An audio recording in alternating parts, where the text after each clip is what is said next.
So class, from the title Factors of School Effectiveness based on research, what does it mean?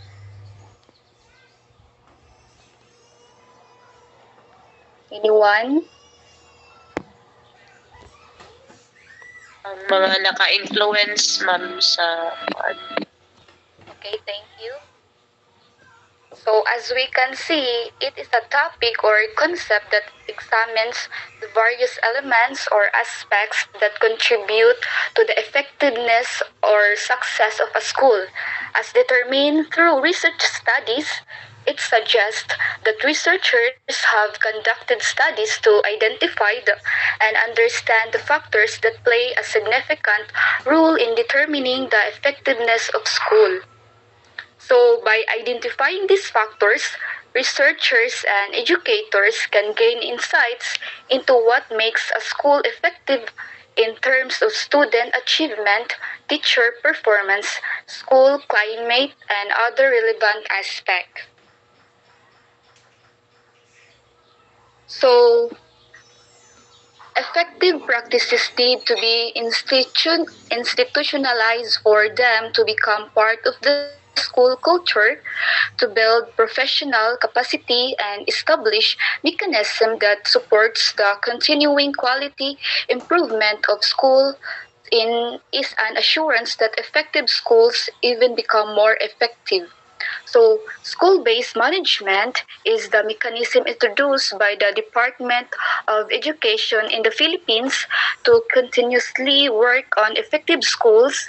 As the term implies, schools are given greater autonomy to make decisions regarding education of students.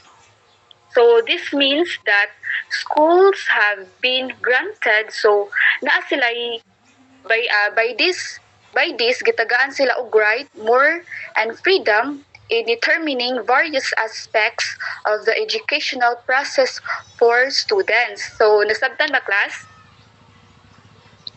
yes, ma'am. Okay, so this increased autonomy allows schools to have more control over matters such as the curriculum design, teaching methods, assessment strategies, and resource allocation. So just like what the researcher confirms that school autonomy has a positive relationship with student performance when accountability measures are in place or when school principals and teachers collaborate in school management. So naa jud ay ang sa school principals and teacher naa sila collaboration in terms sa ilang school management. So like the other countries have mentioned, or the China and Singapore have been devolving more responsibility to the school level. So the other countries have mentioned by granting greater autonomy to schools, expected that they can tailor their educational approaches to better meet the specific needs of their students and adapt the local circumstances. So next slide.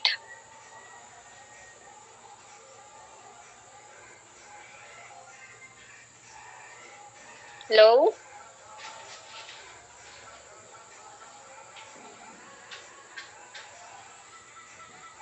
Hello.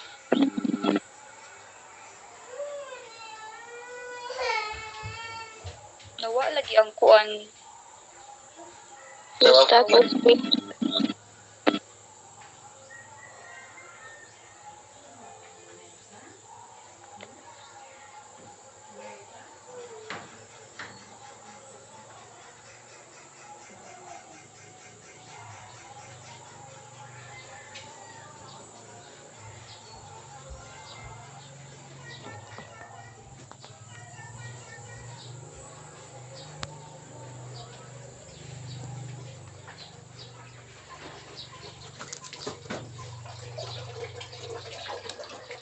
In the Philippines, the devolving of more responsibility to the schools was done through the school-based management. So mao man ang kaning school-based management kay gitackle naman ni Miss Rachel, di ba?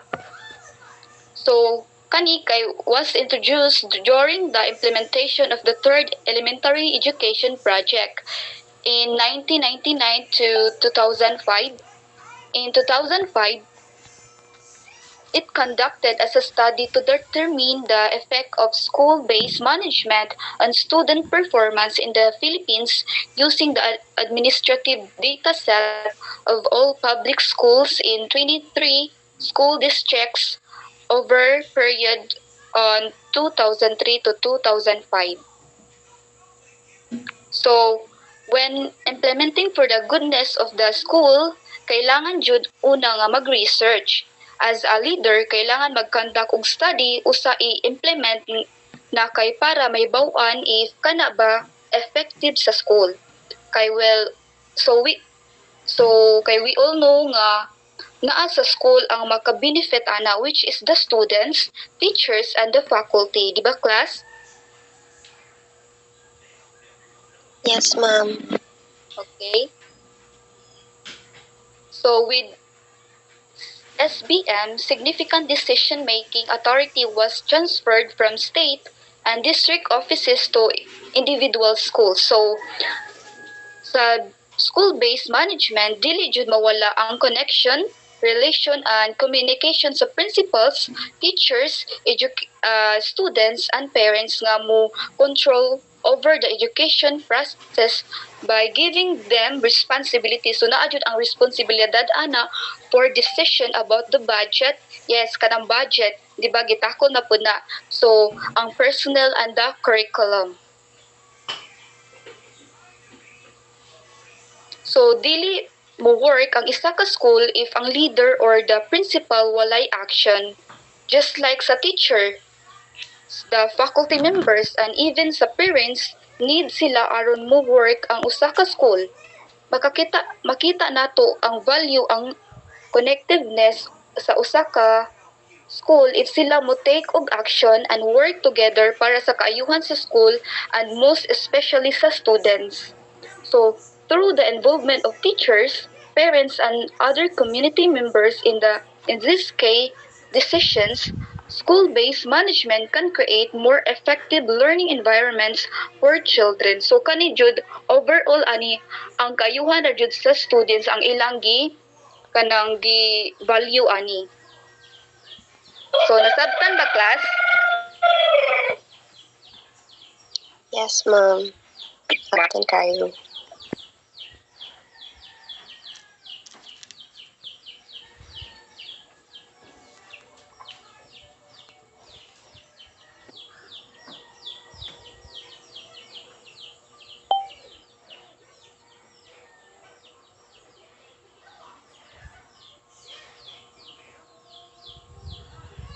Next slide, please.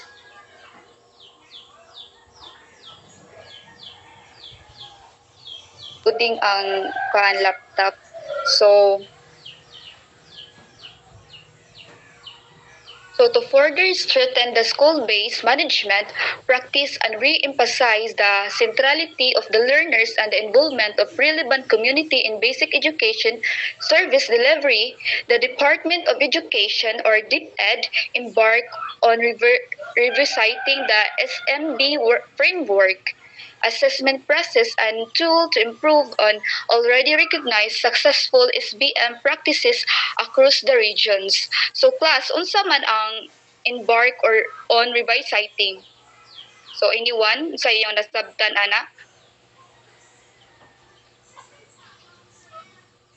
Okay, so ang kanading embark mao na ang start or begin.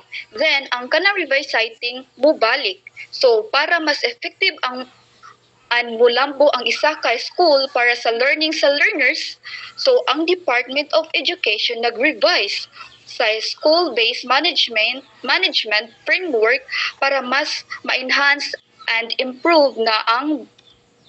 And then the revised SMB framework mo assess process and tools as contained in enclosed guidelines shall be officially used and as instruments in assessing the school SMB practice. So kani siya mao ni ang kaning tools ilang gigamit para mas mo-enhance pa ang pag-revise aning SMB. So then kani nga order mag-serve as the venue para i-introduce ang harmonize sa Philippine accreditation system for basic education as an integral component of SNB practice. So mao ni siya ang gi-integrate sa sa ato ang kanang education diri sa Philippines. Kani ang SNB practice.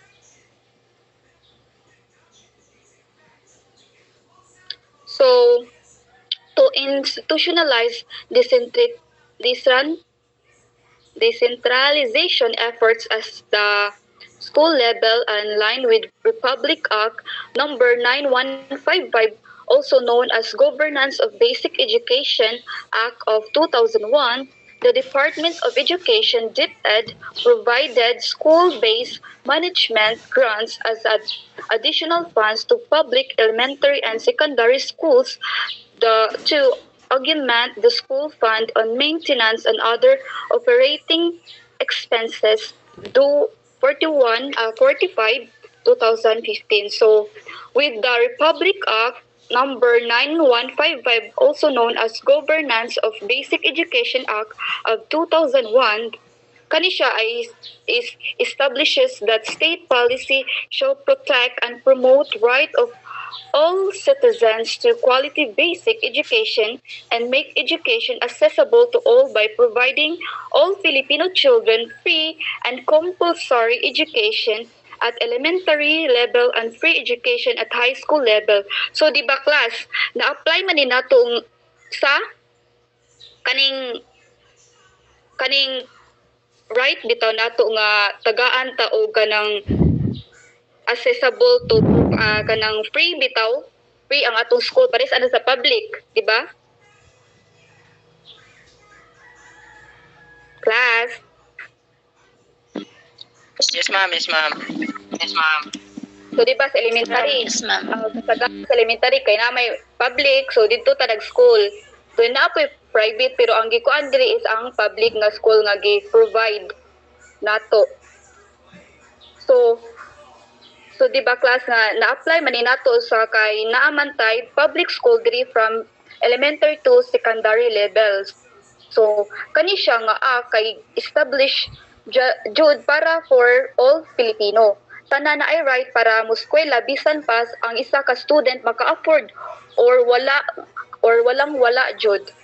So nice jud ni kay opportunity jud ni sa isa ka bata nga willing bitaw siya muskwela. So mao ni siya. It is also said that the institutionalization of SMB was strengthened with the introduction of the Philippine Accreditation System for Basic Education, which was launched through DepEd Order number 64, 2012. So accreditation is a process of self-evaluation and peer review to ensure that quality standards agreed upon by stakeholders are understood, implemented, maintained, and enhanced for continuous improvement of learner outcomes. So, next slide. So, anyone who wants to read, kanatanan nga kuan nasa screen. Kasi yung gusto mo basa. Okay, Miss Raven?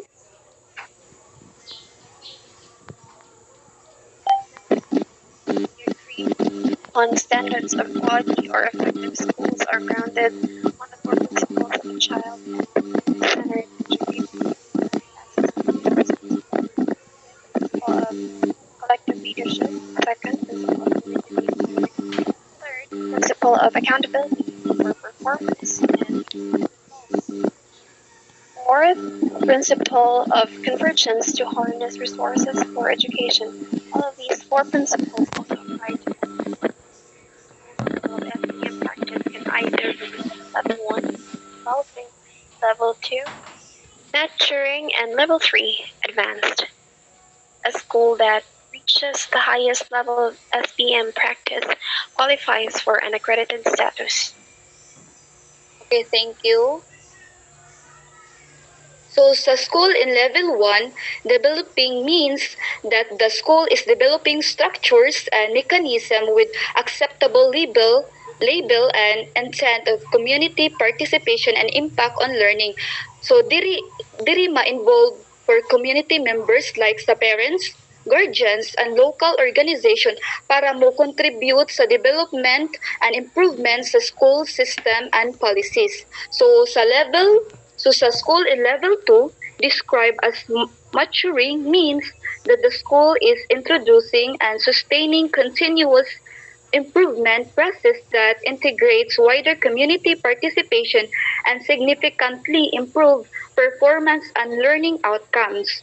So diri pud nga label ang aim ani kay mo create og collaborative improvement environment where the school and its community work together to continuously enhance performance, learning outcomes, and the overall educational experience for students. Then sa level 3, advanced or accredited means that the school is ensuring the production of intended outputs or outcomes and meeting all standards of a system fully integrated in the local community and is self-renewing and self-sustaining. So di ba sa level 1 mo ni siya ang developing. So level 2 ang maturing, then sa level 3 mo ni siya ang advanced or accredited. So a school that achieves intended outputs or outcomes and meets community integration, self-renewal, and self-sustainability standards demonstrate a commitment to quality education, active community involvement, and other ability to adapt and thrive in a changing environment. So class, nasa ba? Yes, ma'am. Nasabtan na. Nasa ba? Okay, thank you for listening. That's all. Thank you, class. Thank you, ma'am. Hello, madungog ra ba ko? Yes, ma'am. Ma'am. Okay, so by the way, I am Rina Niones, your last reporter for today's lesson. So this is a continuation of the report, and my assigned topic is all about the SBE framework. So next, please. Okay, so figure 1 is PSBE operational framework. So this means that heads of public elementary and secondary schools, the Philippine accreditation system for basic education is an accreditation process that looks into operations of the public and private elementary and secondary schools if they meet the quality standards as established by stakeholders of basic education. So, maklaro ba ninyo, class, ang operational framework?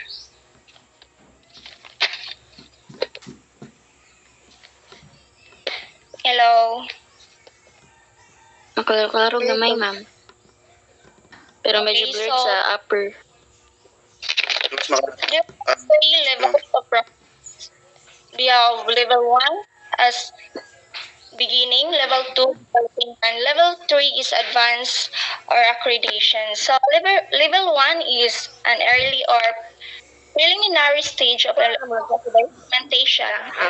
Level 2 is being planned procedures are fully implemented. So and then level 3 and accredited is indicate practices and procedure satisfy quality standards.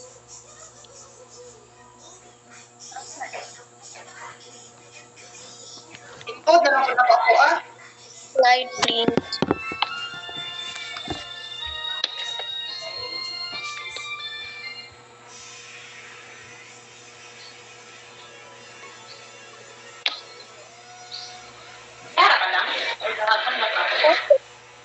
Ano kay Marag loading say Longay, and I will discuss level 1.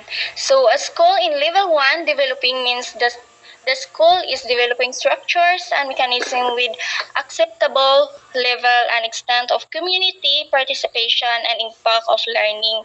So this means that ang level 1 is ga-develop siya sa pamaagi o sa pag-build or pamaagi or techniques aron na ay madawat nga level or improvements and participation of community and impact of learning. So, a school in level 2 described as maturing means that the school is producing and sustaining continuous improvement process that integrates wider community participation and significantly improve performance and learning outcomes. So this describe as maturing. So maturing is to become more developmentally and emotionally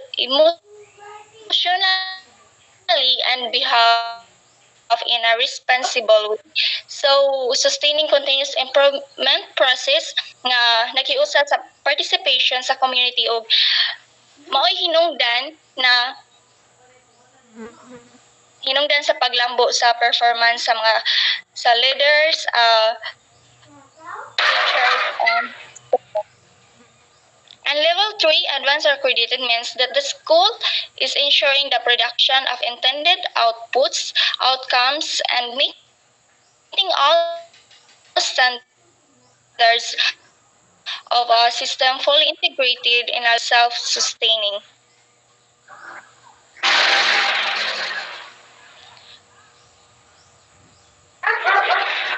And then there are two factors that contribute to school effectiveness. Research findings points to the follow factors that spill school effectiveness. So first is human factor. So this include a dynamic school head, highly selected, competent, and committed teachers.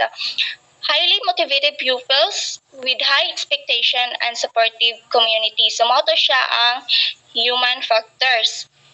And the second is the non-human factors. These refer to clear and clear vision, mission, or focus.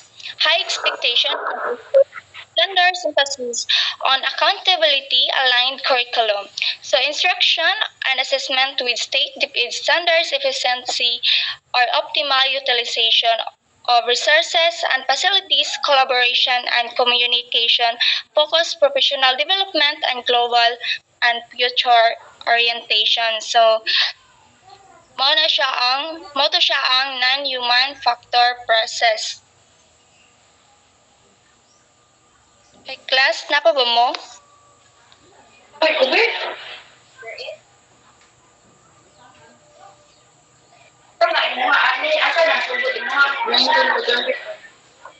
Yes, ma'am. Yes, ma'am. Okay, so let's continue. These factors are exemplified by high-performing schools in the world. Best education performing countries in the world. So in the Philippines, the practice of school-based management give greater autonomy to schools to make decisions in collaboration with parents and community towards greater school effectiveness. So sa dinhi sa Philippines no naandan gyud nato nga nagi collaboration ang school, parents and the community. The BM assessment tool is an instrument used to assess schools effectiveness. It's used of students that disease it institutionalized for of excellence.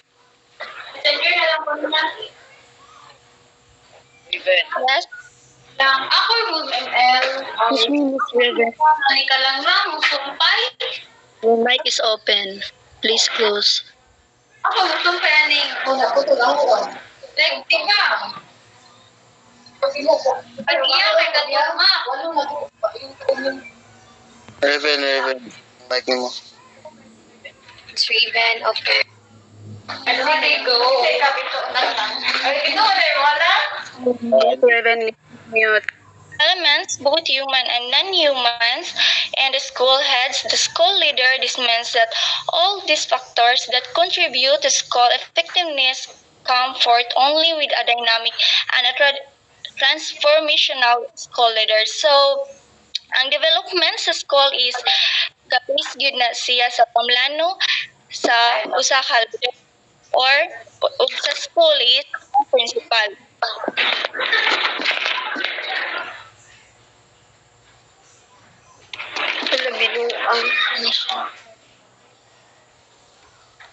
Hello, napamay nasabtan ra ba? Yes, ma'am. Okay, so that's the end of my discussion. Thank you.